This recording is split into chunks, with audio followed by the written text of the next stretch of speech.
आणि आता एक मोठी बातमी समोर येतेय। मुख्यमंत्री कोण होणार? मुख्यमंत्री पदासाठी 2 फॉर्म्युला ठरल्याची माहिती सूत्रांनी दिली आहे। अडीच वर्षाचा पहिला फॉर्म्युला असल्याची माहिती सूत्रांनी दिली आहे, तर 2, 2 आणि 1 असा दुसरा फॉर्म्युला असण्याची ही शक्यता आहे। अंतिम रूप हे दिल्लीतल्या बैठकीत ठरणार असल्याची ही माहिती आहे। एकंदरीतच आपल्याला माहिती आहे की महायुतीचे 3ही नेते दिल्लीत जाणार आहे, बैठक होणार आहे आणि त्यानंतर फॉर्म्युला ठरणार असल्याचं समजतंय। नेमका हा फॉर्म्युला कसा आहे पाहूया। तर महायुतीच्या मुख्यमंत्री पदासाठी 2 फॉर्म्युले असल्याची शक्यता आहे। यामध्ये पहिला फॉर्म्युला हा 2.5 वर्षांचा आहे आणि दुसरा फॉर्म्युला हा 2, 2 आणि 1 वर्ष असा फॉर्म्युला असण्याची शक्यता आहे। तर पहिल्या फॉर्म्युलानुसार फडणवीस हे 2.5 वर्ष आणि नंतर एकनाथ शिंदे हे 2.5 वर्ष मुख्यमंत्री असू शकतात आणि दुसऱ्या फॉर्म्युलानुसार फडणवीस हे 2 वर्ष, मग शिंदे हे 2 वर्ष आणि मग अजित पवार 1 वर्षासाठी मुख्यमंत्री होऊ शकतात। गणेश कवडे आपले प्रतिनिधी आपल्यासोबत जोडले गेले आहेत। गणेश, नेमकं काय सांगाल? 2 फॉर्म्युले आहे आणि या फॉर्म्युलानुसार पाहिलं तर प्रत्येकाच्याच गळ्यात मुख्यमंत्री पदाची माळ पडू शकते। नेमकं यावरती कधी शिक्कामोर्तब होऊ शकतं?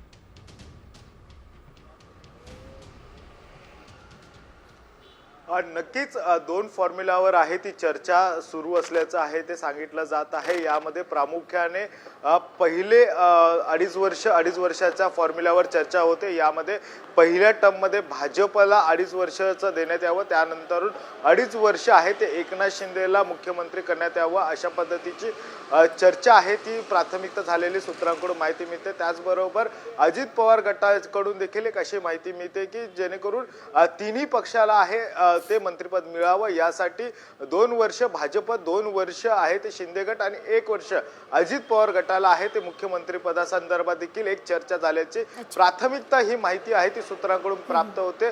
या 2 फॉर्म्युलावर खलबत सुरू आहेत। मात्र जरी हे 2 फॉर्म्युले समोर आले असेल तरी तिन्ही प्रमुख नेत्यांची बैठक आहे ती दिल्लीमध्ये पार पडणार आहे आणि या दिल्लीच्या बैठकीनंतरच मुख्यमंत्री पदासाठी नाव असेल या कशा पद्धतीचा फॉर्म्युला असेल हे सगळं आहे ते स्पष्ट होणार आहे। मात्र जर आपण बघितलं तर भाजपचं संख्याबळ जास्त आहे, त्यामुळे भाजपच्या गटामध्ये तर भाजपलाच 5 वर्षासाठी आहे ते मुख्यमंत्रीपद मिळावं अशी प्रामुख्याने माहिती मिळते। कारण की सहयोगी पक्ष देखील आहेत भाजपचे, याचे देखील 4 आमदार निवडून आलेले आहेत, त्याचबरोबर 1 अपक्षाने आहे ते भाजपला पाठिंबा दिलेला आहे। त्यामुळे भाजपकडेच मुख्यमंत्री पदाचं दावेदार देखील आहे केलं जातं। मात्र या 2 फॉर्म्युलावर सध्या तरी प्राथमिकता चर्चा झालेली आहे, त्यामुळे ही सगळी जे काही चर्चा आहे या सगळ्या चर्चेंवर दिल्लीमध्ये आपण पाहतोय की 2 फॉर्म्युले तर आहे, परंतु भाजप हा सर्वात मोठा पक्ष ठरलाय अधिक आमदारांसहित, म्हणून फडणवीसच 5 वर्ष मुख्यमंत्री राहू शकतात। पाहूयात की नेमकं काय फॉर्म्युला ठरतोय।